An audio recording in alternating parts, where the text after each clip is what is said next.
Mark Rogers TV, the voice of college football, talking to Penn State with Patrick Corbler. You can join him and the rest of the staff there at Black Shoe Diaries on the SB Nation's platform for Penn State. Of course, it's basketball season, and the Nittany Lions, I believe, are on the bubble.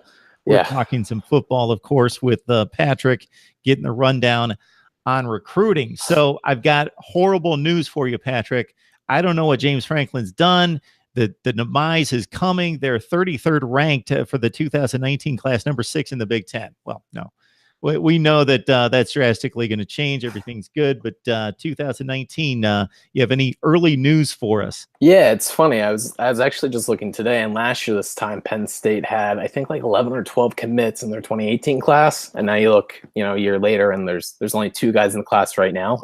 They do have a quarterback, Taquan Roberson from Jersey. He's a North Jersey kid, plays at DePaul Catholic, which is one of the big Catholic schools up in North Jersey. A little undersized, only 6 foot, 185 pounds. Actually, will remind some people of current Penn State quarterback Trace McSorley, just because obviously the size.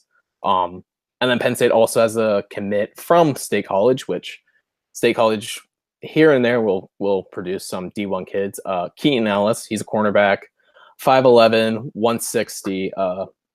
Really, really fast. I believe he ran in the 4.3s at camp during the summer for Penn State, which is when he landed his offer, and he ended up committing to Penn State shortly after that.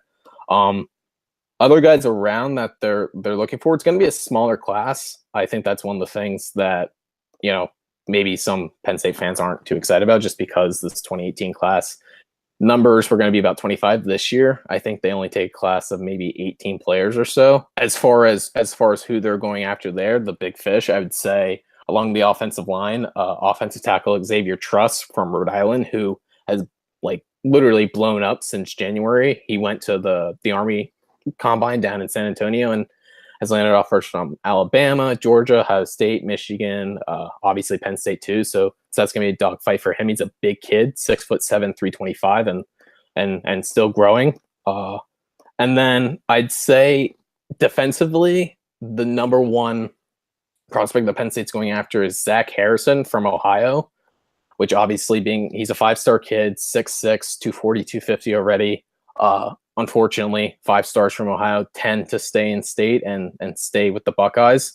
Penn State apparently is doing a pretty good job. I think they're running number 2 there, and they're going to hopefully pass Urban Meyer at some point, but that's always a tough battle.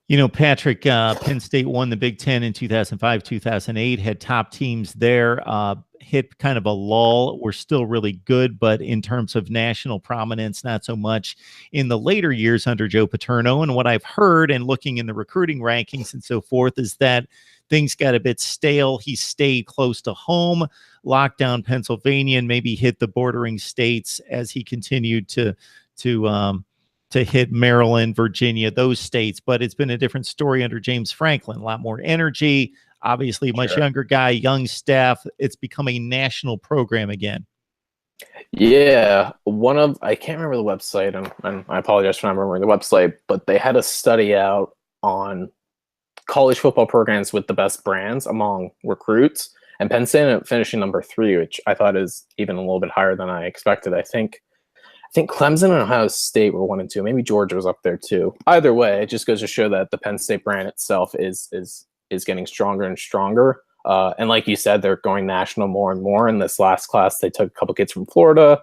They had a kid from Texas, albeit he was a Penn State legacy. His dad played at Penn State in the 90s, so that kind of changes things. But yeah, they're going national more and more. Their running back coach that they just hired, DeJuan Slider, was an assistant down in Florida, and I believe coached high school football down in Florida for a bit too. So has a lot of ties to the region. And James Franklin said at the National Signing Day press conference that they will be going into Florida more heavily. And I think that, you will see that recruiting territory expand into your Floridas. I know Atlanta, Georgia is going to be one spot that they're going to want to hit more and more too. And hopefully you go out west and get some kids from California as well.